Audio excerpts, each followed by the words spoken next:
and welcome everyone. Thank you for tuning in into this special episode of Inside Fnatic's Brush. A special episode as we're about to review the off-season 2025 from Fnatic. And I'm very lucky today and very honored to be joined by none other than LEC caster, but also for some of you who probably watching who are big Fnatic fans, the immense 4-hour video about Fnatic's sort of, it was called Downfall, but it was more like evolution over the years and sort of the shortcomings that they've been going through more recently. Duckling, how are you doing?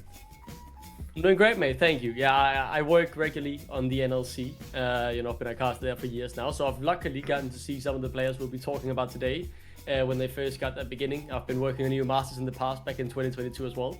And yeah, I mean, I've watched Fnatic since I was a little kid, 12 years old. I started watching the EU LCS regularly with my dad, and yeah, if you've seen the video, you've known how much of my time I've spent watching this organization, and I'm excited, Mascot, to be on here and talk about 2026 because I feel quite rejuvenated heading into the year. Yeah, no, absolutely. It's been one of the bigger changes that we've had in the past years with 3 new players who are coming into the season. And we've actually been lucky that today they've started announcing the new players. But just before we jump into the new guys, let's quickly go over basically what happened during the year, especially with a roster that we were expecting to be quite strong going into the new season.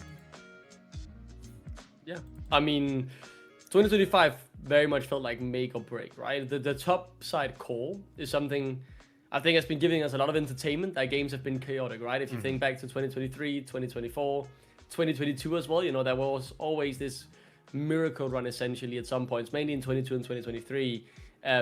But I thought in particular the mid-jungle synergy had been lacking for a while, even though the games was very interesting. Sometimes it was too interesting. It would be nice to see them just cleanly win out a game. Yeah. I thought the acquisition of Mickey was brilliant. I mean, you're getting the best support in Europe. So if you were to replace June, who had a great 2024, that was the only real candidate you could do that with.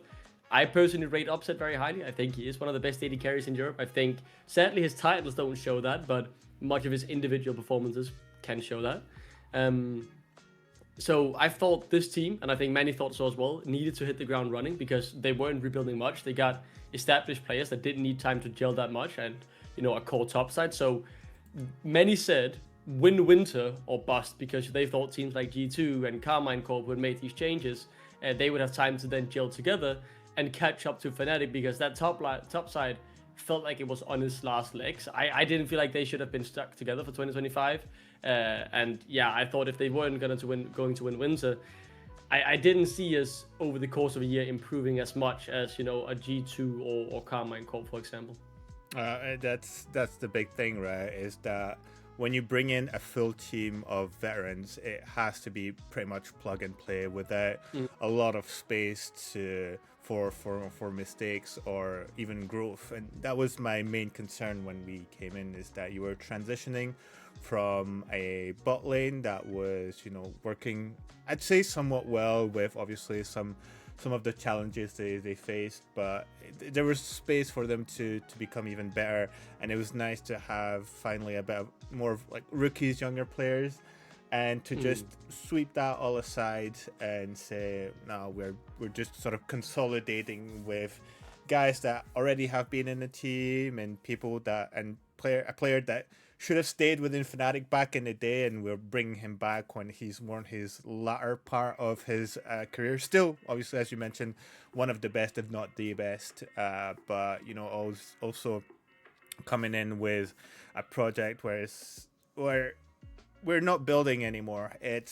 We were keeping Noah, and we're like, maybe he's gonna start becoming a bit of a franchise player. He's a great personality as well. He's hardworking, just very hard on himself, and definitely felt the pressure of being on Fnatic, which I think costs the team a few games, not on his own obviously, but he definitely was a part of it. And June, who was really coming in as a one of a kind support, especially in some of his special picks, his Blitzcrank, which he would hit pretty much every hook, his Alistar, which I think historically it is one of the best I've seen in the LEC, and it felt like there was more to be done. And to push all that aside, for me personally, was very disappointing. It felt like we were sort of going back into the mistakes almost of 2022, where we come in with a lot of big names, not a lot of rookies to speak of, and we're just sort of going with this somewhat super team approach. Yeah, it felt like you were going all in, right? You were really putting the cards on the table. I think the thing they wanted to address was very much 3 finals in 2024, lost them all. And I think a common factor in all of them were Noah, right? I really loved Noah. I thought his ceiling was incredibly high. His Ezreal, 9 out of 10 games, incredible, right? But the pressure, and that's what I mentioned in the video as well, you feel really bad for him because it was so clear the pressure of playing under the burden of the Fnatic banner and the fan base that so desperately needed that trophy was dragging him down. So it very much felt like a final attempt to, okay, we should address this by having veterans, one of them who have won, countless LEC trophies at that point, the other who's been around for so long that, that pressure shouldn't face him anymore despite never winning a trophy. And when you don't then even reach a final to show that you won't crumble under pressure this time, it's obviously a very big disappointment. But I can understand it, even though I thought it would have been more interesting to build on the rookies in Noah and June, especially when you bring June in who couldn't speak the language. The first year is very much just to acclimatize, right, to the different environment, the different language, culture, and everything. So very much felt like you were cutting yourself short on that investment without the full payoff. Yeah, and GX really got some nice players in. They got a good deal. That's it felt like Fnatic B at some point, but they had quite an exciting roster to play as, and now that we go into the new season, we see Fnatic trying to bring back June almost at any cost. From what we were hearing, it was around 200,000 for the deal, more or less, which historically has always been for very, very big unique players, and Bukata, I guess, we're willing to drop this kind of money for this player, but that's what sort of miffed me as well, towards the end of the season. A lot of players who were definitely checked out, really disappointed in Oscar's evolution when he was probably the best player in winter, and then just fell off a cliff, only having sprites of genius here and there. Obviously the big game during the summer playoffs against Carmine Corp that punched our ticket to Worlds, but then it was back to dying 1v1s, not really knowing what to do on the map, and overall just removing a player from the team who really needed a 5-man core. And on the other side of the rift, you had a support who was already thinking about his next team with his mates, and with that, you're going to have a mental boom. And a mid laner who's just joined the team in the last split. It's a formula for, not greatness, at least, that's for sure. Yeah. I think for Mickey, that's the biggest disappointment for me, right? Like, you're coming in here as the player who's supposed to be the only one on the team outside of Humanoid, who obviously won a few LEC titles with Mad Lions in 2021, who's supposed to be a serial winner, who's supposed to be a culture bearer, right? You come from an environment of success, and you are supposed to bring some of that culture with you. Because, I mean, it's not just the officers of Berlin and of Fnatic, right, who create a culture. It's the people there. That's why, for example, I think even if, Dado is now no longer in Berlin, that's a big part of the culture because he was so involved in the team back in the early days, right? Go watch Legends in action in 2020. He's there with the team, like he's in every essentially shot, another literally. coach, right? Like, so it's the people there who make the culture. So Mickey is a part of that culture. Obviously, there was some hangover in Humanoid and Razork and Oscar, and I think towards the latter parts of Humanoid's time in Fnatic, I don't think he was that great for the culture. At the very least, that's not the belief I'm having. But I think Mickey giving up essentially after failing Winter Split in terms of not in terms of performance, he was still very much a great support, but in terms of the mentality and the work rate you put in, that's creating a bad culture, and I think that's unacceptable when you're coming in from the standards you have set for yourself and you have in your other teams, right? Look at what he did to Excel when he came in there. He seemed to be the culture bearer of pushing that team to heights they had never seen before. Right. And I think it's very disappointing that after just a single split, especially as someone who I think Mickey is very likable. I very much liked Mickey throughout much of his career, and was hoping he'd come back to Fnatic right after being a substitute there for a short while in 2016. But yeah, to see him kind of give up that early, and I think he mentioned in his interview with Don Jake, he got that belief back after we beat Karma and Corp. I'm like, you should be having that belief for the you shouldn't be allowed to, as a top professional who's been at the top of your game and top of Europe for so many years, to give up that easily. I think that's very disappointing, and especially when he was on a 2-year deal. You could understand it if he, thought, oh, it's just a one and done thing. But essentially, Fnatic, they could have decided to, we're gonna keep you, and I think I'm glad they didn't, because with that mentality, regardless of how good you are, that's not the culture Fnatic should strive to cultivate. Yeah, especially when it feels like the sort of underlying notes of that deal of him staying over was to build that roster that he's had on, that he's going to have, on SK coming up for the next season, which, it really goes against what I feel Grabs is trying to build with this new roster, and what he was trying to build this year as well, which already created the change in the mid lane, where he sat the players that he felt, were a priority to be changed. So that was the entirety of the top side, and had a one-on-one with them, said, do you still want to play with Fnatic? Do you still even want to play at all? And out of the 3 players, one of them said, you can kick me, I don't really care. And that, I mean, already within the middle of the season, you have players like this. It's hard, to keep that motivation, and not just for MKX, just across the team. And we got Poby in, and he brought in, I feel like, if not more, he did bring in his sort of hard-working enthusiasm into the team, but also he brought in a lot of positivity, constantly smiling. It felt like even when they were losing games in a best of 3 or in a best of 5, he was able to sort of pick them up from the ground and still make them believe going forward. And I believe that's what what's his name, Razork said, especially again in the best of 5 against Carmen Corp, when they lost that one game. They still felt like they could go forward, and previously they would have probably started sort of sinking in terms of their mood, or getting a bit scared about potentially getting reverse swept or just losing the best of 5. Yeah. And I feel like Poby was that positive element. And you were mentioning, obviously Mickey X being under 2 years, well, with the 2-year contract, and potentially would be the one who wants to make the most efforts because he could stay an extra year. And instead it was the one with a single year on his contract, Upset, who felt like he was the one giving the most across all 5 players. Like, we know historically he's always giving his all, and which has forced in a lot of these previous roster to say, put all the resources on me, because I don't really trust you guys in doing anything on the map or bringing us over the finishing line, which in turn sort of forced a specific playstyle, which got read by most of the teams of, well, Razork's going to path bot, and there's going to be a lot of pressure bot side to put as much resources on Upset, who then is able to convert this on for the rest of the game. And I feel like if we sort of manage to turn the tides, that Upset doesn't feel he has to put himself in this position, as he's done when he was on Schalke, when he was on Origin, and even on KC. Then we sort of unlock a bit more potential sort of across the players.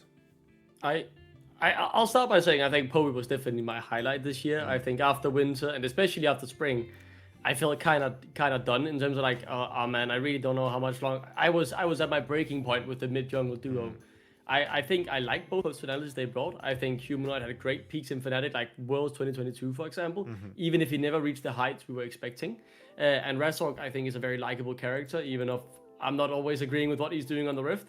But I just didn't want to see them together anymore. And like Poby, his energy, the memes, everything about him, his gameplay was rock solid as well, very consistent, a top EU mid, I want to say, not the number 1, but definitely I want to say the most consistent at the very least with the level he showed. He showed very rarely made mistakes, but very rarely became that hero, if you could say. But love Poby, love the energy he brought back into the team, and I wanted to watch every single Fnatic match, like it was do or die. Sadly, the LEC format, and just completely screwed us, horrible formatting. But I think from what I understood from the interviews or whatever you can grasp, again, like this is all a lot of speculation, right? And really hanging on to a few words from interviews, but it very much sounded like the communication was an issue with OFFSEASON. Just and this isn't necessarily an upset, but OFFSEASON just being very good communicatively about what he needs, what will be the result of this dive in 2 waves in the bot lane, with this wave state being the result, this much gold being earned, where the top side was a lot more quiet, right? Oscar didn't say much. I think Grabs mentioned, and take with a pinch of salt because I'm quoting an interview without it in front of me and having the direct quote, but something along the lines of, I think OFFSEASON just, as a band-aid solution, shut up 2 weeks in scrims, didn't say a word, forcing someone like Oscar to step more into place. And I think if you're a rookie, maybe you need a bit of time to adapt to the environment before you feel fully comfortable. But Oscar had been in the team since 2023 spring, right? Like at that point, you need to be able to clearly communicate your needs and wants and what will happen, because otherwise you become a one-dimensional team where, because you always get the best option from the communication from your bot laner. I mean, as a jungler, I would also go down there if I was told you come bot in 2 waves, we get 700 gold, and I can win the game from there. And my top laner says, I don't really know what I need. Of course you're choosing the bottom, right? So, yeah, exactly. So I think, it's just a communication issue. And that's why one thing when we get into the team this year, I think Empyros, for what I know about his time in the NLC and how the team, like genuinely, he was their win condition in 9 out of 10 games when he was there 3 years ago as a 17-year-old. You definitely have some kind of skill set to communicate your needs if you're able to have a whole team play around you at that age, right? Yeah, no, absolutely. And we can actually transition into speaking about the recently announced player, because as you mentioned, and from what also I remember, was it an interview from Oscar, I believe, that it was basically before they went into playoffs or something like this, or towards the end of summer. He realized that he had to communicate with his team because he was getting frustrated that he couldn't really pick what he wanted because the team wasn't playing around him. And Grabs was like, listen, mate, you're taking the piss because we've told you to communicate this entire time. And now you're like, oh, why is it the team playing around me? And we saw the change in that glimpse of a moment in that playoffs. But again, it's all about consistency. And speaking of, Empyros feels like someone who's brought in much more of this on his time on Gentlemates, and especially with the amazing improvement that he's shown across the year. You've got the chance to cast him and follow him a bit more, so maybe you can talk a bit deeper about this guy. Yeah, I mean, I first stumbled upon Jax playing at the EU Masters 2022 play in spring, where he qualified with We Love Gaming. I was covering that with Universe, and I stumbled upon both him and Vladi. They were teammates back then. And when you prep for a team as a caster, if you don't know them early, you just start checking the Leaguepedias, right? What kind of information do I have? And I immediately stumbled upon a 16 and a 17-year-old kid dominating the regional league. Like, what's this, right? That's very intriguing. And I became followed their career since that point, I want to say. And they both luckily joined NLC, which is the league I now work in, and I got to work on in 2022 summer as a guest for most of the year, or most of the split. And they joined Rill together with in a team that was rebuilding after losing their star jungler. So they had to find a new identity, and Vladi and Empyros definitely helped shape that. Back then, Jaxplank was Jaxplank was his name, he's Empyros now. He was known for his Jax and Gangplank, right? And Darius, which was his 3 main picks. But he was a bit too one-dimensional, a bit too inconsistent. But oh my god, the skill sitting on that guy. When he got rolling and the team played around him, and he got a lead, the game was over. He was such a great to carry top laner, and they dominated the early half of the split because of that. The issue then was because that team was a bit too one-dimensional, kind of like, when you play around upset or only, always goes towards bot lane. Teams started figuring out how to play against it and adapt to it, and they fell off towards the latter half of the split. They did make playoffs still, and I think Empyros had huge highlights. A bit more than Vladi, I want to say, because Vladi was playing low econ mid lane because top lane was always the focus.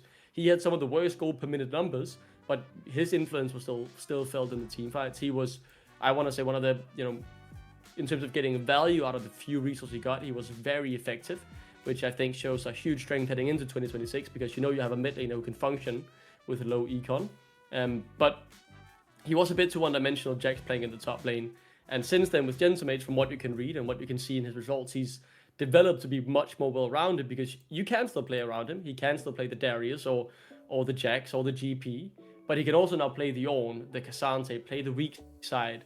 And when you add that extra dimension to your game, that's what I'm really looking for, right? Because you want to be unpredictable in the draft. You want to be able to change your game plan depending on who they try and ban out. And I'm very excited to see him again. I haven't watched much of his time. I don't watch much in the LFL, but I've been following the results, right? And I've obviously seen him when he's then moved to EU Masters, because I still cover that competition.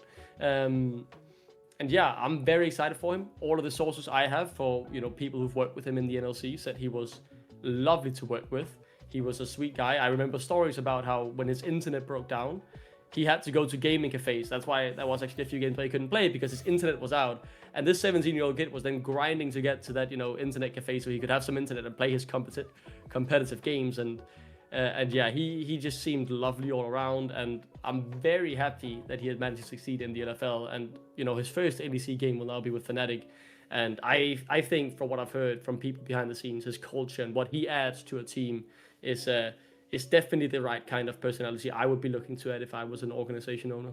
Yeah, that's the first thing that stood out to me. Is it feels like he's one of the pieces that aligns the most with Grab's vision of what it means to work hard, and I think it reflects, especially after his year in the LFL, the improvement he's showcased throughout the year and the versatility that he's brought. And I think this also speaks to the fact that while he can be quite an aggressive player, especially when he's on the carries, he's still willing to go on the Scion, on the Ornns, and maybe take a step back and let the rest of his team shine a bit more, which I think that's such a massive addition to any team in general.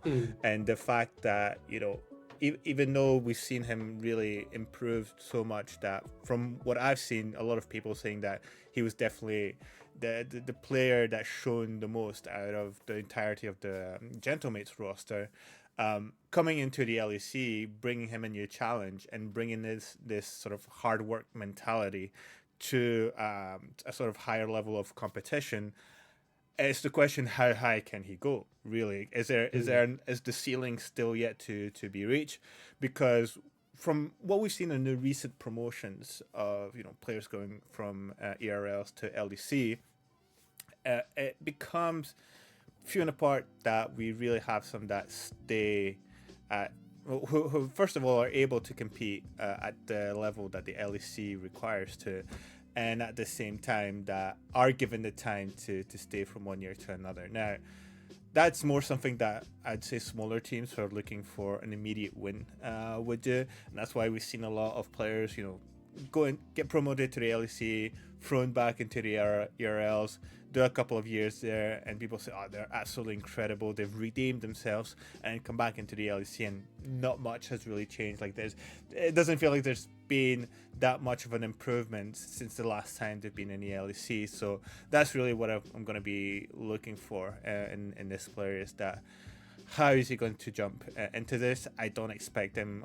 to set himself immediately as the top 3 player, but already seeing what's going to be different compared to Oscar, because a lot of people are going to be expecting him, around the corner and say, right, mate, you're coming in sort of as a messiah, because a lot of the fan base have kind of had enough about Oscar's shenanigans in his laning phase and dying 1v1 or getting ganked when there's no information about the enemy jungler, and overstaying sometimes. It's like the bar is somewhat low, but still we need you to compensate for all of this and be able to be a lane that is played on now. And from the few games that I've seen, there was a Reddit post that sort of did a massive review on his time on Gentlemates, and it was like, okay, there's we don't have the behind the scenes. We don't know how much is communicating, but the way he's playing, it feels like there's a lot of moments in the game where it sort of revolves around him, whether it be a TP, it be a top lane player or whatsoever. So already, for me, that's a drastic change compared to what we have with Oscarnin. If on top of that, as you mentioned, is someone who's, hardworking, hopefully has, good lifestyle behavior, is not going into bed at 3 in the morning when he has scrims at 9 the next day, even if it's to spam solo queue, that there's a bit more balance into this. I think already, just for that single change, it's such an improvement compared to Oscarnin. And I was a big fan of Oscarnin, especially when he came in to the Fnatic roster, because I was watching Fnatic Team Kesso in the LVP, and I was like, oh, this man has massive potential. Maybe would have been nice for him to stay just slightly longer, just until the end of 2023, but the season changes were forced in. Yeah, they were very much needed after the Winter Split. So that's definitely not on him. You look at another individual who was high up in the Fnatic at the time, right?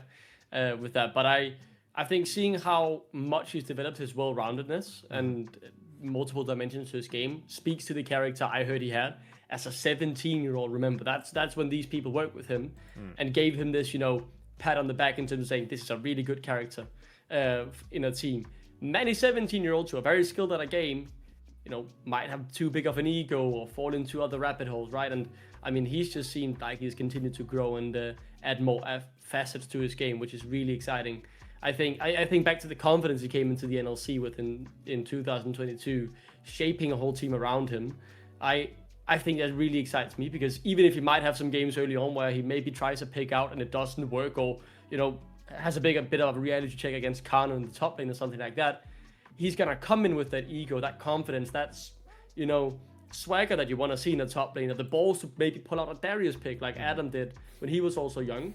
And I'm excited for that. I'm looking forward to that, and I think he might need some time to adapt, but I'm sure he's gonna come in confident at the very least, and not afraid to pick some of these carry champs he was known for in his early days, but also again able to adapt to whatever the team needs and the meta suits. And speaking of the meta 2026, the addition to be able to get that teleport spell with your lane quest is going to open up more opportunities for something like the Darius or Olaf or whatever you want to think of in the top lane, where that additional summoner spell of a ghost or an ignite can have huge implication for how a laning phase plays out.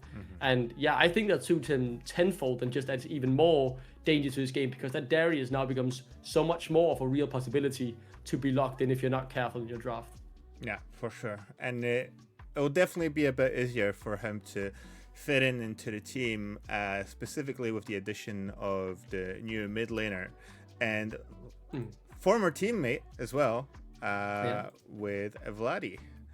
As I managed to change the scene. There we go. Perfect. And Vladi, well, there's definitely a lot to be said about him.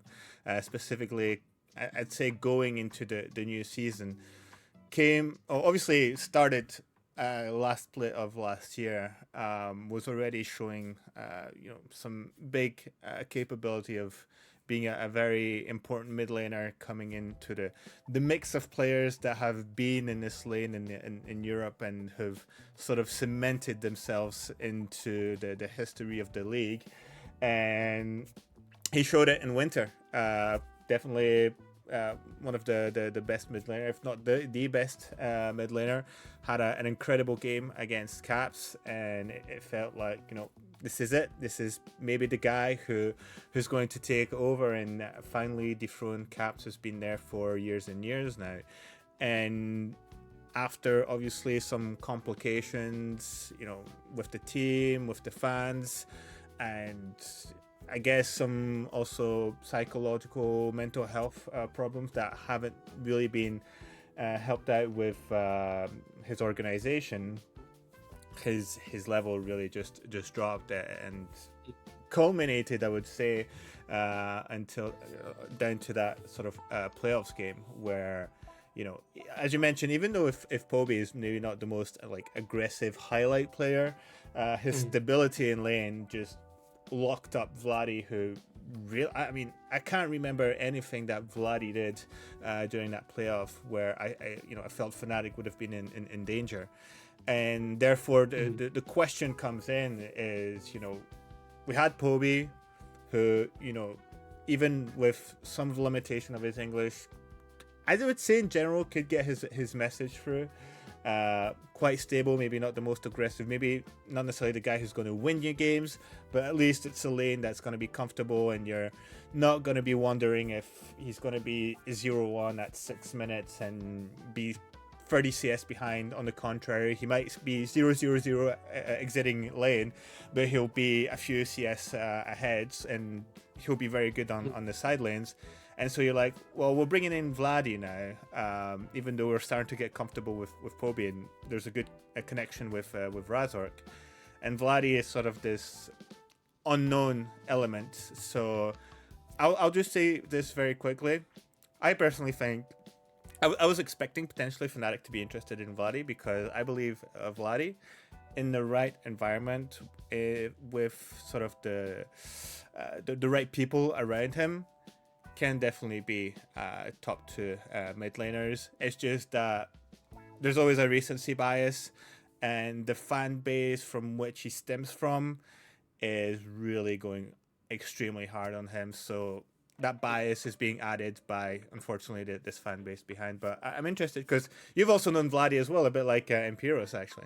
Yeah, I mean, he's had even more time in the NLC, right? He came in with Empyros in 2022 summer, but he's actually also won the NLC in 2023 summer with natives, where he had definitely shown improvement just in that short span of a year.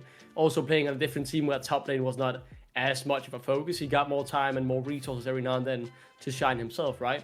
I think if you look at the moves that I have made, this is the riskiest one, just because of how rock solid Poby was, how beloved Poby was in the fan base. Yeah. I would have loved to keep Poby, but I also think that is really interesting, right? Again, I love my NLC talent, having been there for a year in total in his career, and as an NLC champion, I'm very excited for him. An LEC winner as well, of course, as you said, in Winter 2025. We know his ceiling is incredibly high, and he can compete with the best mid laners in the world. All the things around his mental and everything, that's a different topic. Yeah. That's the risk, right? That's also why it's the riskiest move, because you're removing a solid, constant piece who was definitely good for the culture there in terms of hard work and doing your due diligence and working hard, being positive. And that's also what I heard about Vladi in the NLC. There was definitely some things about him then that weren't the most positive words. But then again, he was a 16-year-old kid, right? It's not every 16 or 17-year-old who will get as much praise as someone like Empyros did. And I mean, I think some of the things that was said about him back in the NLC from people who had worked with him, not kind and definitely not painting a good picture of him. But I personally choose to believe that, I think it's very believable that a person can change a lot in 3 years' time, especially when you go through those changing years in your life from a 16 to a 20-year-old.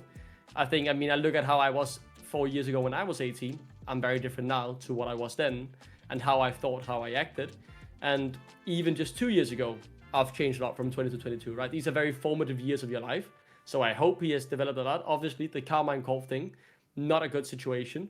Some of that might be on the organization. Some of that might be on his mental still. We don't know.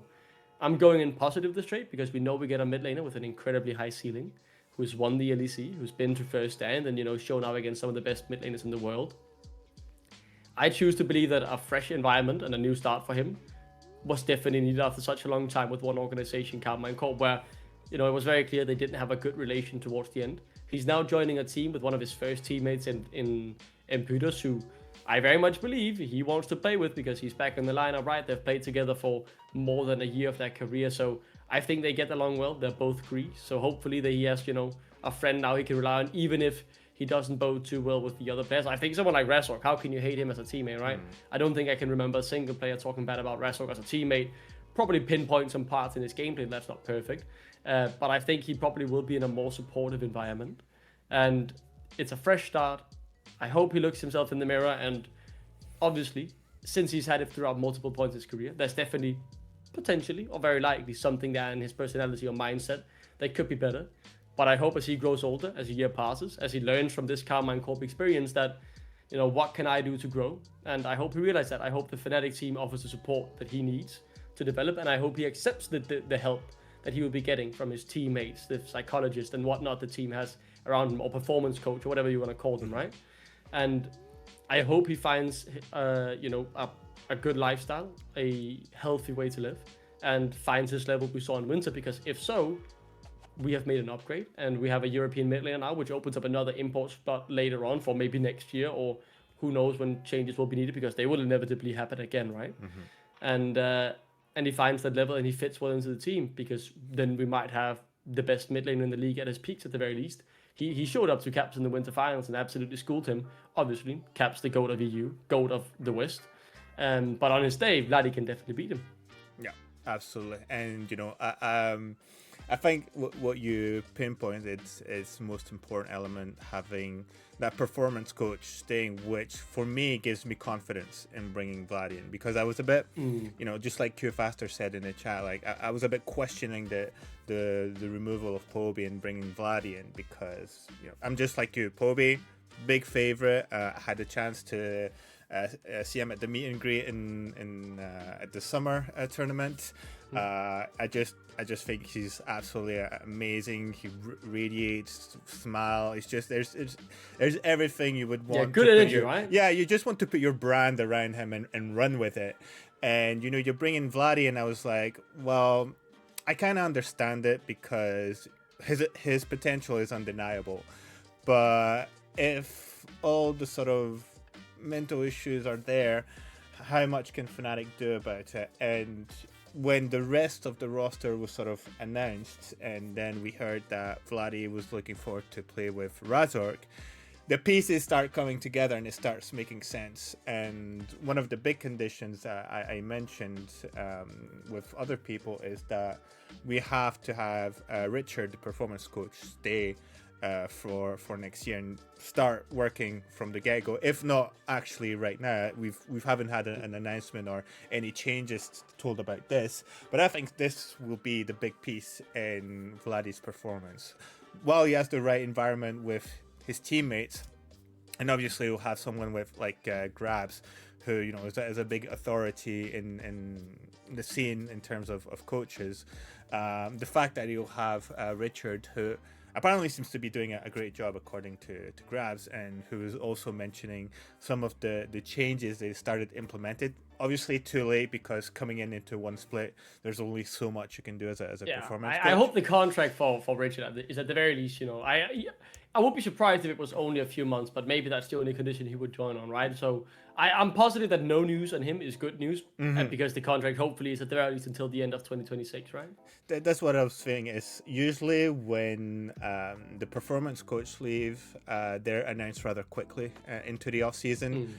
Right now, we haven't heard anything, and I believe at the same time we're gonna have Grabs really put on the pressure and say, guys, if he's not staying, I'm not staying. I don't know how much of a ultimatum he can put really on the organization, but I think if if Fnatic really wants to turn a new page, and they want to show awareness on what they need, really, I think that's one of the biggest elements that's really lacked from one season to another.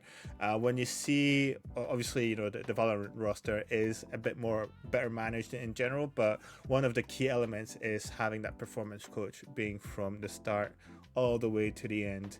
And he's actually renewed this year, so he's continuing working on a roster who's lost a big member with Chronicle as well, who's really been a star player for Fnatic ever since the franchising. So the same approach needs to be established, because there's no reason why it should be any different for League of Legends if we want to go in and sort of start gelling these new members properly, especially with some of the difficulties that some of those players are facing. One thing that I will say that will be also different will be the fan base. I think in terms of obviously expectations and transition, it will be much kinder. And if he's able to reach that level, then the sort of reward that he will get from the fans will be tenfold. And there'll definitely be, well, I'm not saying that Fnatic are not capable of harassment. The harassment they show is more, I would say, discreet than public than the KC can do, where daily I'm stumbling onto people that are just posting stuff about him. Even though he's left the roster, it's like, move on. They're struggling to do that. Yeah, I'll say as well, though, I think the expectations will be less this year, right? Last year, it felt like all the toxicity really boiled over, and I do believe that's because of this roster being built was, built to win. If this didn't win quickly, they were not going to win at all. We were just in standstill, and it felt like we were just wasting our time, right? And then an entire year, where this time, even if they don't, hit the ground running, like Fnatic often haven't done in their history, right? Yeah. Think back to many years where we started poorly in the spring split or winter split nowadays. And I hope we are more lenient as a fan base. I hope we give these guys more time. And what really excites me about Vladi is, obviously, we see how high his ceiling can be. And back in the past, when you look at Fnatic's history, we've often signed mid laners where there is this risk to them, because February, he was coming in from the Challenger Series. Caps was coming from Turkey. Like, none of these players had played, or Nemesis as well. He was coming in with potential huge upside. He could be the Caps killer after dominating EU Masters with Mad Lions in 2018 summer. All of this excites me, where, the signing of Humanoid was also insane, but like someone like Niski was more, you're getting a great player who's a lovable personality, but you don't feel like he has that 10 or 20 or 50% chance to, reach world-class level. Where with Vladi, he can compete up there if he finds that level again. The question is if he can, and I like that risk. I like that excitement that, it feels like we have a mid laner now who can compete with the world's best if he finds the level we have seen before. Definitely, it's really a change that's high risk but high reward at the same time, and that's why we need if we want to win a trophy, right? Yeah, exactly, and that's why I'm excited about it, because again, while I think Poby was a great player, I think it's very interesting that we pick a player that has a bit more oomph to his style. More X factor, right? Yeah, exactly. Like we've seen him during those team fights be able to turn them around. And that's ultimately what you're looking for, is that someone who's just good in general, but as you mentioned, has that X factor where you say, even when we're behind, it's not lost, because there is that one possibility. And again, if he finds his footing within the team, dare I say that we have the next Caps. I don't know how much, but I feel like there's still that same amount of passion. And what I'll say for both Empyros and Vladi that I've enjoyed so far is that these guys like to stream on a regular basis, and it's been really fun getting to watch them, especially when they're doing like Champions Queue and they're just bantering with each other. Like Vladi was streaming last night.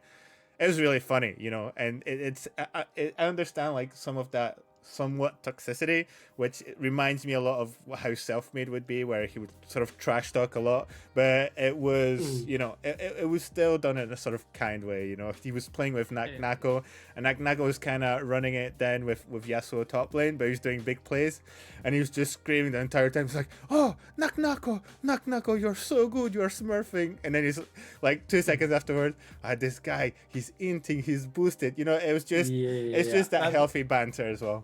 Yeah, healthy confidence, healthy ego, right? I think if you're trying to compare, right, I think Korean mid laners most often, or if I think back to Poby, I wouldn't imagine him trying to go in for a 2v4 outplay that could potentially turn around the game, because that would not be the smartest thing to do all the time, because maybe you only have a 20% chance of winning that fight with whoever you go in there with.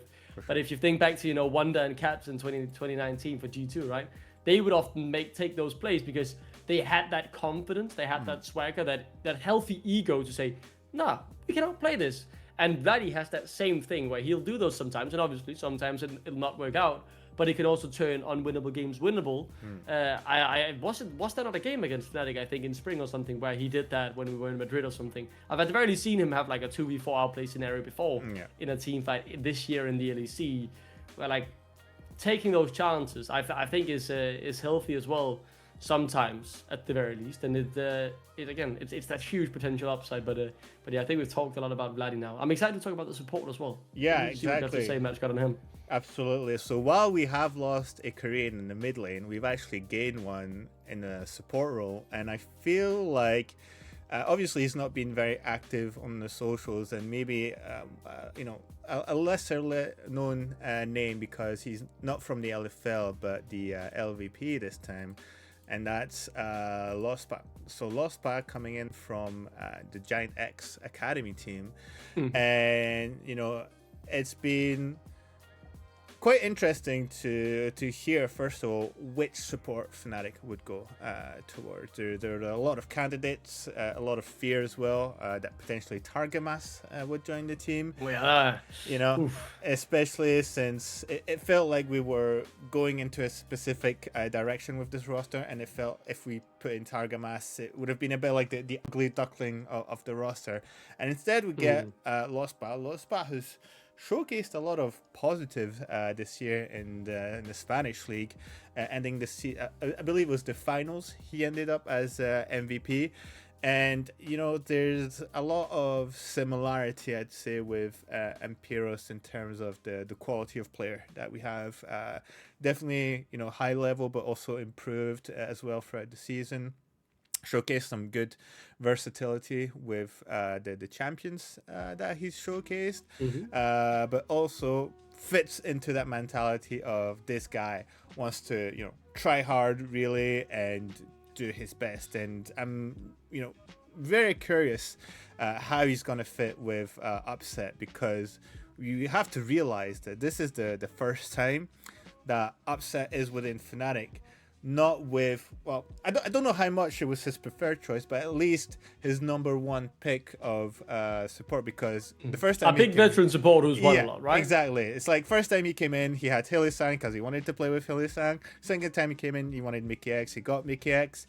Now Lospa, I'm sure he had some form of opinion about him. They've had a conversation together at the very least before they even started scrimming. He mentioned that on Don Jake's interview when that was made, that he had in theory, because obviously he couldn't comment on facts, right? But if in theory they'd had a conversation and they had aligned a lot on personal values, which to me is already a huge positive, because he couldn't speak too much about his gameplay. They hadn't been scrimming together or anything.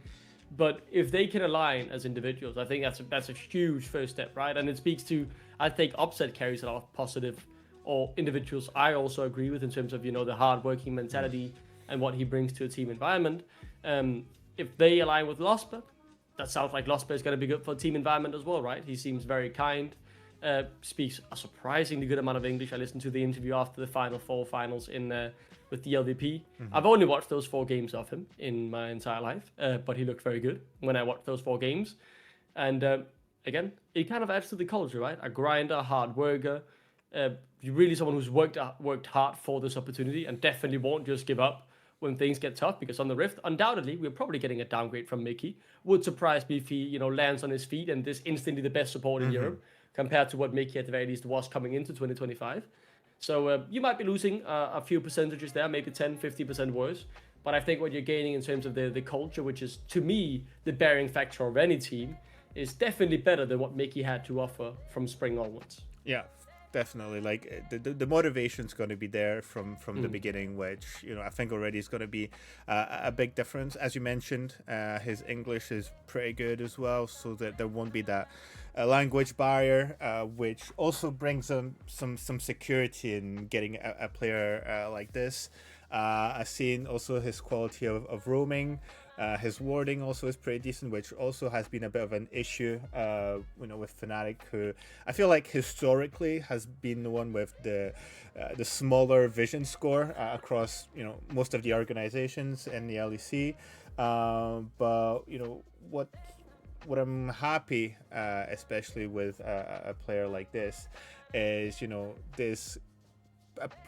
Again, from what Upset said, that capacity and that capability of merging with a new ADC, and having that conversation and willing to adapt, even though he's young, but it's like he's 23, so he would technically be in sort of that middle area of his career, depending. We're seeing more and more players going into their later stages of their 20s, but what I've seen, at least online, from coaches and players, Tiger tweeted about him and said, "You guys are not ready for him. He's going to be one of the next greatest supports." So, coming from players, who weren't necessarily on his team but who played against him, that's quite positive. There's no need necessarily for them to say anything about a player that's not going to be in their team who played with them before, and especially who's been an opponent throughout the year. And in the end, say, well, this guy is going to bring in a lot of potential. And I think that sort of reaffirms the picks and the quality of picks that Fnatic has had in terms of the changes. I think they've targeted in general the right lanes. There's obviously a lot of questions about mid lane, but it will still be seen, I'd say, as an upgrade. But top lane definitely needed to be changed, and support, within the context of what we know now through the interviews and some of the backstage noise, there had to be something new. And when you look at what was potentially possible in terms of supports and who would have been the best fit at the time, there's, I think, compared to top lane, where people are saying, potentially shelf made or some other top laner, I feel like the pool was a bit wider, but it didn't feel like a lot would really be the best pick for Fnatic, at least from my point of view. And a lot of people are getting frustrated because they were seeing sort of the pool of supports getting smaller and smaller as other rosters were building themselves, and Fnatic was just taking a lot of time to finalize their roster, especially not knowing if Razork was still staying or if June was going to come in or whatsoever. What I'll say, knowing all of this, I'm happy that we've gone with this option, because going for so much money on June, well, he's been a great support this season, no doubt about it. I still don't think he's necessarily worth that amount, especially when we'll be going on military duty after the year, right? At the very least, that's what the sources say. Like, you're paying again, if everyone feels like, we are all inning now to try and win something this split because we paid all this money for the support. We know he's going to leave at the end of the year, and I'd rather the team feels like they have time to grow and develop together, rather than, we have to win now because we're losing our support in a year's time, and we've just paid 200k for him or whatnot, right? Yeah, that definitely would have raised a lot of eyebrows, at the end of the season. Although I've seen some people say, well, maybe he doesn't need to. He might get like a sort of special situation where he doesn't need, but there's still the risk, right? And 200,000 for a risk that's unknown. I'm not too sure about it as well. He's roughly the same age as Lospa, so it's interesting to bring in someone who we know fits the team, has that same grind, comes from a great year, comes from the same organization. At the end of the day, we're still taking a support from Giant X, and I definitely think that the bill was not as high for this player. So that I'm really positive about him. Definitely one of the new players we know the least about, but from the few echoes and the few games and the results he's had with his team, and having upset, which I agree with what Q-Faster said, that good adaptability with new supports. I think he'll fit in. Again, it's about the evolution and the expectations from the start of giving space to a guy like this, who even at 23 is going to come in as a rookie player. So, but still super excited to see what he can bring to the team, and be the final piece of the new guard, I'd say, for this Fnatic roster. Yeah, I wholeheartedly agree. I think we're much in alignment. I think my last thoughts on this roster before we probably go into the rest of the league, why we think we stack up, is very much, it's just nice to see Fnatic being bold, because I was very tired of that. It felt like we're going all in on the super team last year, but it's just very much all or nothing. Where this time we're going bold on that there is that fact of not knowing, the unknown, that is really exciting compared to all of the known quantities we had last year. that felt like it was just, a matter of time that even if they won a title, which I would have been completely fine if the roster had done that. I would have accepted being shit for spring and summer or whatnot if they had won a title in winter. But this time it feels like, yeah, we might not hit the ground running. We might not be the best team after 2 weeks in winter. But I'm seeing rookies that some actually people are counting out, just like, that has happened in the past.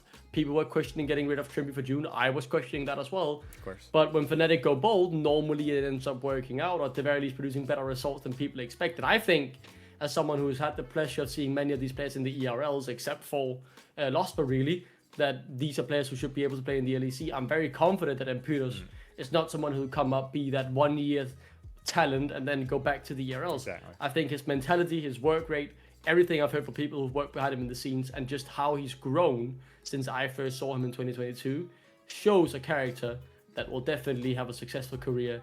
And I'm very confident that even if he won't be the best top laner in the first year, second year he will end up being one of the best tops in Europe at one point. I'm pretty confident of that. Yeah, it definitely feels like there's a lot of growth in this roster. And just before we start speaking of the other roster, let's just quickly, speak about some of the players who have stayed in Razork and Upset, because I don't know if I should say there was a lot of controversy, but there's definitely a lot of discussion. First of all, in keeping Razork. Razork was one of the first players to be suggested to a lot of teams in the LEC. There was GX, obviously, which was quite popular. Team Heretics, and I believe some other rosters that were in the pile. Obviously, that didn't work out for Razork. For Team Heretics, and JX weren't willing to get rid of Jun because that was part of the deal. At the same time, Jun was not willing to join Fnatic if Razork was not going to be part of it. So it's a bit the snake biting its own tail here. But in the end, he stays for an extra year. He's going to the end of his contract basically, and as we mentioned, he has a mid laner who's looking forward to play with him. He's had a complicated year. We've heard from sources that he's had some personal issues that he's struggled to deal with, and obviously with a performance coach coming in too late into the season, there's not much time to work on it. What we know about Razork though is he's the franchise player. He bleeds orange and black. He's very passionate about being a part of Fnatic, and he has a pride in it as well, to represent the Spanish community. Now, this is it. This is going to be the year for him where it's all or Make nothing. or break, yeah. Exactly. Put your money where your mouth is. I love Razork. I love getting to speak with him and getting to meet him during the meet and greets. He has a heart of gold, But again, you have to show it on the Rift now. And for me, he's the one player that I'm going to need to see a lot more from. I agree on essentially everything you said. I think the first thing I want to say on Razork is he very clearly is a great teammate. I can't recall a single player who's left Fnatic who spoke negatively about Razork as an individual, as a teammate. But I think Razork, I was at the point, and I was heading into 2025 as well, I would have liked to see a change of environment. I think he's a good player. He has high skill ceiling. But I thought the macro decisions sometimes, considering he was the only remaining factors of so many years of poor macro at times. And I would have liked to see him swap teams, but now that he's staying, I'm not too angry because of the fact I know he's a brilliant teammate. People want to work with him, and hopefully he steps up on the Rift, because I would love to see him win a trophy with Fnatic. And it's not that bad. It's like if he was a horrible individual and every player who came out of Fnatic, exactly. didn't want anything to do with him, I would have been, furious to see him stay. But just because I feel like he's a bit inconsistent on the Rift, and maybe his highs and too lows differ too much, and his macro sometimes isn't the greatest, or at the very least, every single Fnatic roster he's been a part of has struggled with macro at points. I hope he proves, someone like me wrong, who's, been wanting him out for a few years. And again, he's a great teammate, great character, great for the culture at the very least in Fnatic. And that is also so hard to pinpoint how important that is, but it is undoubtedly crucial to any team that wants to succeed. So hopefully he keeps it positive. Hopefully he's gone through whatever personal issues he had and come out stronger on the other side. I hope he's done with that. And it isn't anything that is taking too much of a toll on his mental health. and hopefully he improves. And yeah, at the very least, great for the culture. Great to see people want to work with him. That gives me more confidence that this roster will be able to play around him and just look to be on the same page at the very least, right? Yeah, for sure. And especially when we know that when he's at his highest performance levels, he's one of the best junglers, no doubt about sure. it. And he's very lethal. I will say though, I will put myself out there, and might be a bit of a hot take. I would have been against to see Isma replacing him. So I've had a lot of backlash within the communities that I've said this. I think Isma had quite a decent year with GX. As more of a sort of support style of jungling compared to Razork, who's very more aggressive. He sees someone, he goes on him. But the Isma is capable of bringing things as much of a Nidalee to a Sejuani, so he has that versatility as well. But for all the things you've mentioned, I'm not too miffed again for keeping Razork over, and especially when we know the impact that he has on the brand, on the fans, and who he is as a person. Yeah, narratives are a strong thing in any sport or any esport, right? You'll see football players who's had a few good games being talked up to be the next Messi. And it's all because of a media narrative, right? You'll see players who, you think go under the radar, who are really, really good at what they do, but because they don't play for the big team or they haven't had these, eye-watering moments where it's just so brilliant for a few games, they don't get talked up. And recency bias speaks a lot in the world of sports and esports. Razork, undoubtedly one of the best junglers in the league in 2024. He's also had some good moments in 2025. But because Fnatic's year ended on such a sour note with the world's worst performance Fnatic has ever had, of course, on basically every single player, that is what sticks with us, because they lost horribly against MKOI, they lost to BLG, and they lost to CFO. That's all we remember. When I think of upset in 2025, the first thing I think of is the Rift heralding away after we've just lost 4 members or whatnot fighting forward. Or, being soloed by Super on his vein. I don't think of the fact that he was MVP in summer, because recency bias is so strong. And my anger, and I think many fans' anger about that poor performance, that ends up bleeding into your opinion. But sometimes you gotta zoom out, think about the bigger picture. And Razork is undoubtedly one of the best junglers in the LEC. I think there are a few better than him. I think Skumon up there. I think Yike is better than him. Yeah. Ilyoya probably there as well. So he's a top 4 jungler. I don't think Isma's better. I don't think Sheo's better.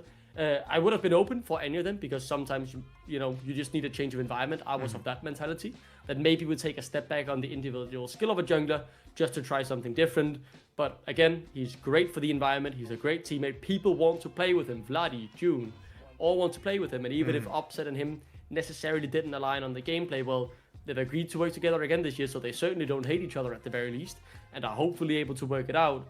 And yeah, I think recency bias and the media narrative about Fnatic is also just bleeding into some people's opinion about both Upset and Razork and their individual skill, because they are both top players in that position, top 4 quality at the very least heading into 2026 in terms of individual skill. Yeah, completely. But as you mentioned, it's the problem of you're only good as your last game, and I think you're so right in saying that people have already forgotten who was the MVP in spring, and that was Upset. And people are going to say, oh, because he gets all the resources. Well, because he's able to command all these resources. But it's not one thing to just get all these resources. You have to do something with them, and he was absolutely stellar during spring.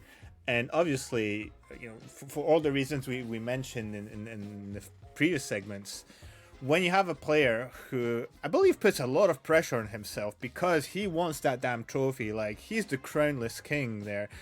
He's been always so consistent, always touted as one of the best ADCs, but he cannot get that silverware because it feels like there's always something going on in the rosters where he's having to axe the priority towards him, because he's like, guys, we're completely dysfunctional. I feel like I have the elements to bring us over the finishing line, so put it all on me, and I'll just put you in my backpack and carry you over. And for me, again, people who have put forward and criticized him for that Herald move, and it sparked a lot of debate online of people saying he shouldn't have done this. Actually, he should have done this. It was very smart.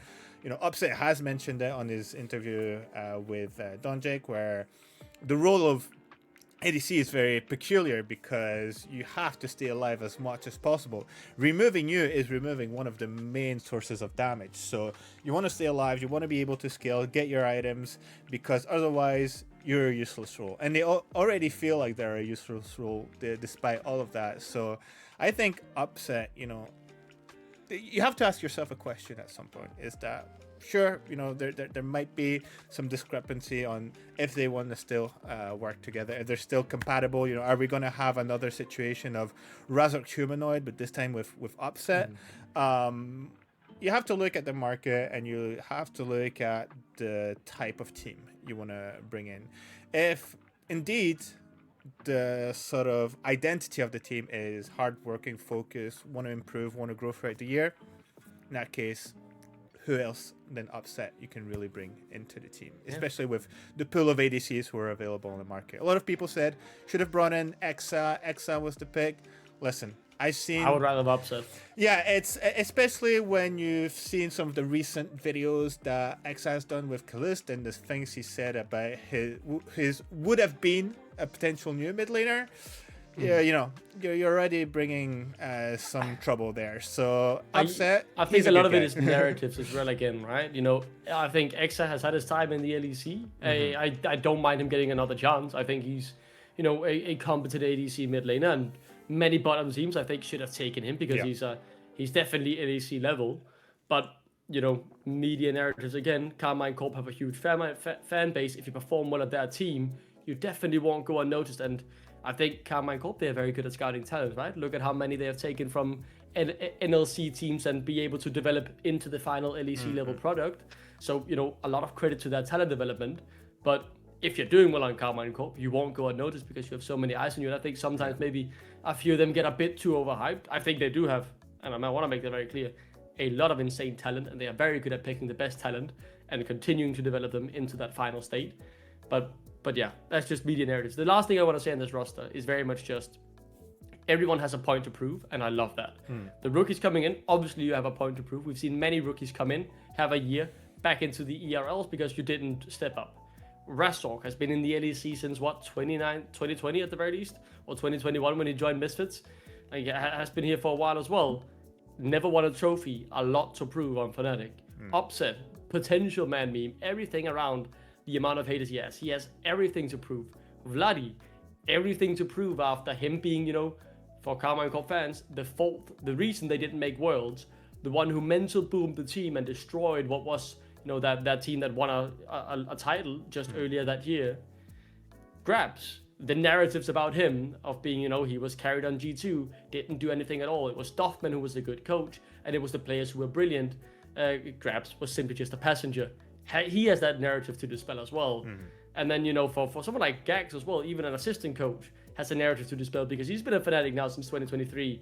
And I've been someone to criticize him as well at times. That's a narrative to disprove. So every single player in here comes in with so much at stake and a narrative to prove. I think someone like Mickey, with the narratives that are around Fnatic as an organization, your stock is still high. You've won so many trophies. You have that narrative of being one of the best supports EU has ever seen. Fairly, I want to say on him.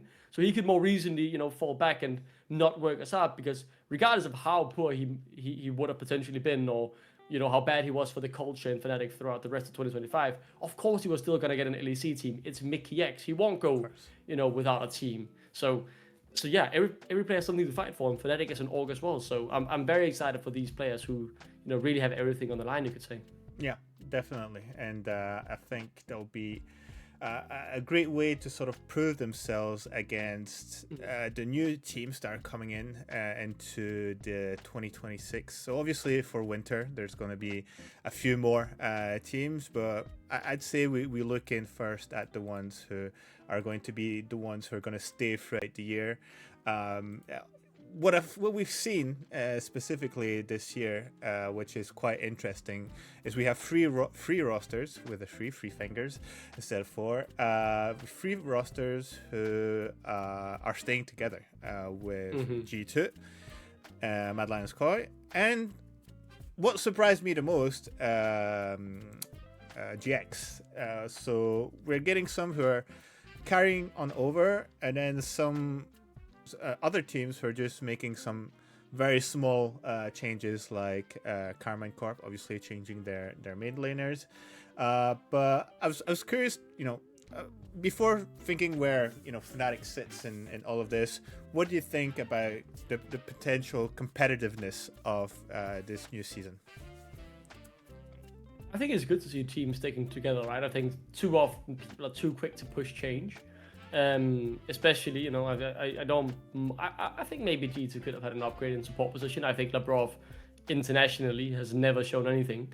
But I think they'll obviously have a head start coming into winter. If you look over the course of a year, I think staying together as the same team as the year before won't necessarily be a massive advantage come summertime and when the season finals and worlds places are given out.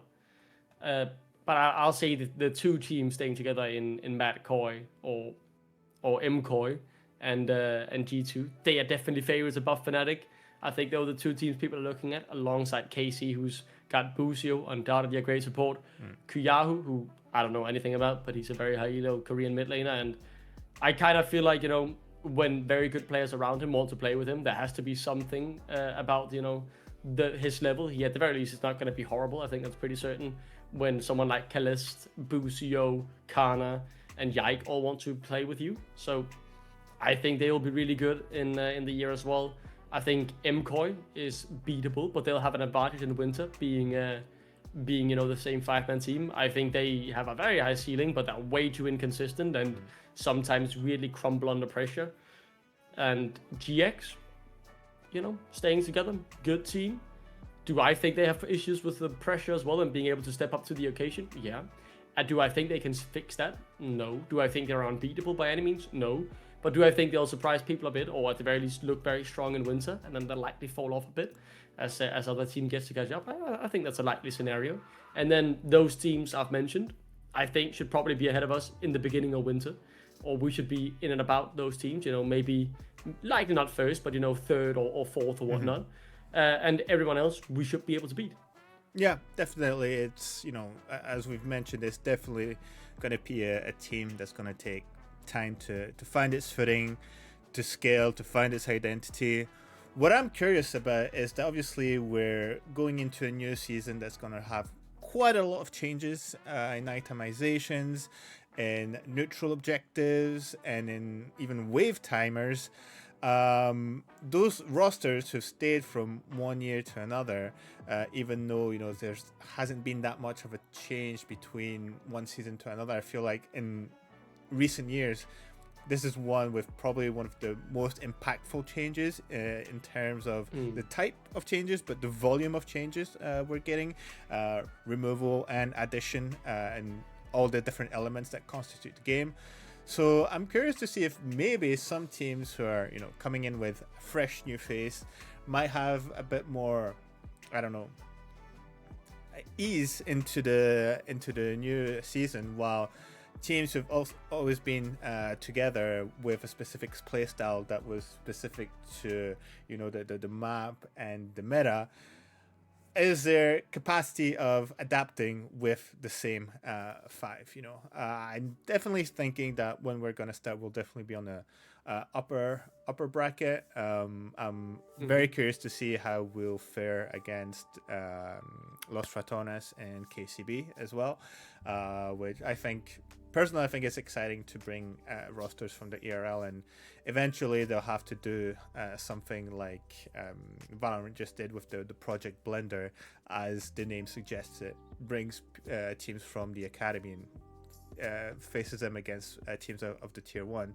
But I would say overall, I've heard people say the contrary, but I don't know. I'm kind of excited about this new season. I feel like, as you mentioned, some of the willingness of organizations, and historically here having 3 from one year to another, sort of building their project and continuing with them, is a good sign. Hopefully that's something that the teams who have been on the lower parts of the bracket start following as well, because I feel like that's been one of the reasons why they've not been able to sort of hit that ceiling and get into that top 5, is that they're just making changes constantly and trying to find a formula that's gonna work for them, instead of starting low and building up, and eventually doing something. That's why I think like projects like the Navi one, while I think they have a lot of interesting players, I hope it's something that stays from one year to another, because there's a lot of players with second chances, and just as much as I do that when you're in that situation is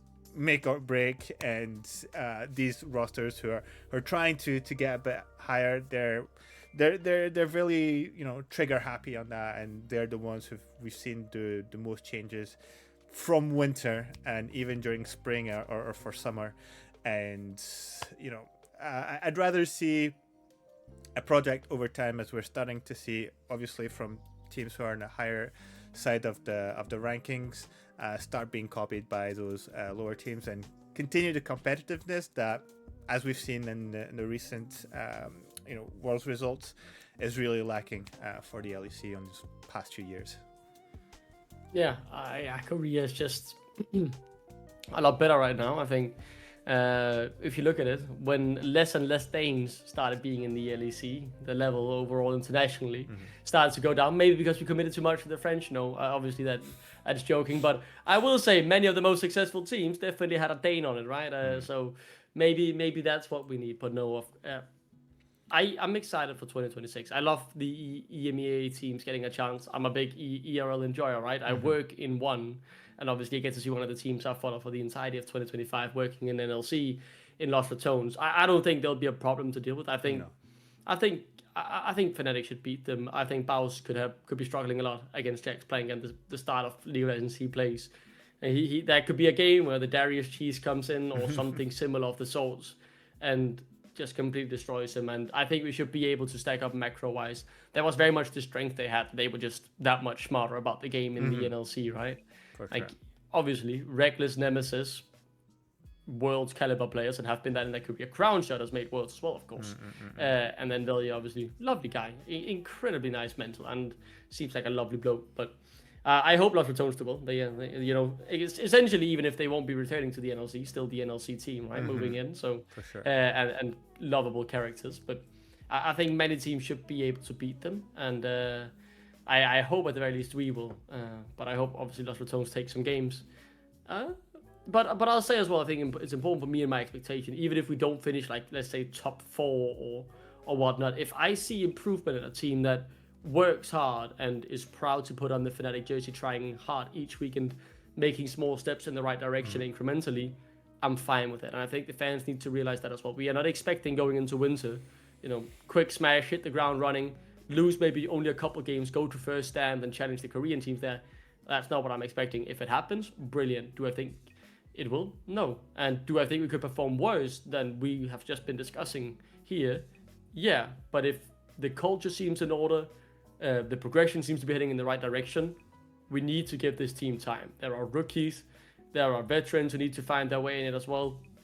It is still a big organization, Fnatic, and changing the entire direction of a ship takes time, right? It's a big organization, and you gotta align on your goals, you gotta change the way you work each day, you gotta change the culture. Those things, cultivating those, take time. And 2025 ended up being very wasted, you could say, but at the very least, the back room now seems more in place, right? With Gak staying, Grab staying, Geomancy obviously still staying as the overseer managing, who I believe have probably done a great job, at the very least in terms of complaints from players who's left Fnatic recently. So hopefully they can build on that and the culture can start growing and the team heads in the right direction. And then if we then in the summer don't see any improvement in spring, that's when we got to look at things more critically. But I think, I don't want to say winter's a write-off, but I just need a few boxes ticked off, a good team environment, players fighting for the jersey, and progression going in the right direction, and I will be satisfied. Yeah, absolutely. And I think that will be, a big learning curve as well for the fans who are definitely hungry for a trophy, but that need to realize that, there's going to be a build-up for this team to reach its ceiling. And I think most of all, as you mentioned, it's something that you want to see first is a team you want to be excited about. Is that even in the losses or not reaching, the finals or not winning it all, it's saying, damn, I can't wait to see them for the next split because I know they're going to be better. I feel like there's a lot of potential in there, and it's not something we've seen in most of the recent roster, at least at the beginning of the season. What we've seen a lot from Fnatic on the past year, it's last moment patching. When Noah came in 2023 with Trimby to fix it up. On 2024, we were fine because we had June at the beginning, and that's where it looked where we were doing a bit better with finals and having that potential, especially with we should have won. Exactly. With like games we should have won at the very least, like at the very least one, maybe with the gold advantages that we had. Yeah, I mean, I still can't believe that wasn't the end of the drought, man. I'm still struggling to wrap my head around this, but again, this year 2025.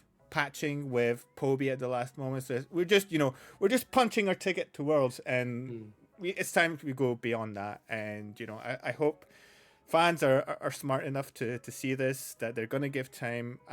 I think they will, because they should understand that they're dealing for at least 2 rookies and someone who's having quite an important transition in terms of himself as a player and everything that surrounds him as well. So yeah, I think that's definitely what we're looking forward to. If I had a question for you, is first of all, do you think Fnatic will be lifting a trophy this year? And if so, at what moment of the season will they be doing that? I mean, I'm so desperate. I want to see the title tree go, but I think realistically, no. But I'm actually feeling quietly optimistic. I feel the more I think about it and the more time passes, I think this could be the roster. I don't know. I've just got that gut feeling, that intuition that this. I don't know. I feel like this could be the one. I don't think it'll be in winter. The easiest guess would be summer, because that's when the team has had the most time to develop. Sure. But you know what? Maybe spring. Let's say spring, right? Someone like G2 goes to first stand and get clapped or something, and they kind of struggle a bit to adapt to the meta or whatnot. But yeah, I would love to see it, and I'm gonna be so delusional. I'm gonna say, yeah, this will be our year. We'll win at the very least one LEC title, and we'll get to lift the trophy. And it's gonna feel so great, because the York has had so much shit thrown on it, some of it rightfully. So many of our players have been doubted and discounted, like Upset being completely made fun of. Like, seeing him lift an LEC trophy would in and of itself be brilliant. And in a Fnatic jersey would be, 10 out of 10, with both droughts being ended and everything in between. And I mean, don't get me salivating. I mean, I'm getting too excited at the prospect of it. A man can only daydream, right? But hopefully it happens. And yeah, my gut feeling just says this will be a surprisingly good year. Maybe not in the beginning. I'm feeling confident we'll be really, really good come summer at the very least. Yeah, definitely space to improve, and the right players to do it, most of all. And that's I'll join you on that one, where I definitely feel that's what we can be excited about going into the new season. We're finally making what feels like the right choices in terms of players, of mentality. These incremental changes that we've had with the previous year, and we're starting to know in which direction we want to go finally. Now, it's always what's on paper and what we see on the Rift. So we'll put our trust in the team again.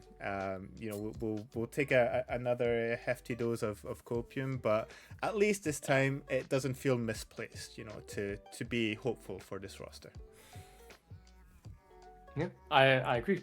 I'm very excited. I can't wait for 2026 to start. And I think the meta is going more in our favor as well with the changes that it's made. So let's see what 2026 brings. And it feels like a rejuvenated Fnatic. And that's just so nice. Like, I really want to watch every game. There was times last year, turning on the LEC stream when Fnatic was playing, you're like, oh, hopefully we don't suck and throw the game or do something stupid. Like, it was just so negative.